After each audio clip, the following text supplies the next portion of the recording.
Hi guys, welcome to HardReset.Info channel. Today I have ASUS ROG Phone 9 Pro and I won't show you how to fix the problem when you have connect with internet, but you can't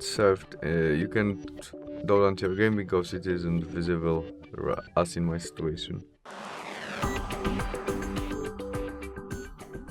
To fix it, we must go back to the main menu of our Google Play Store, tap on our photo on the right corner and there choose settings option.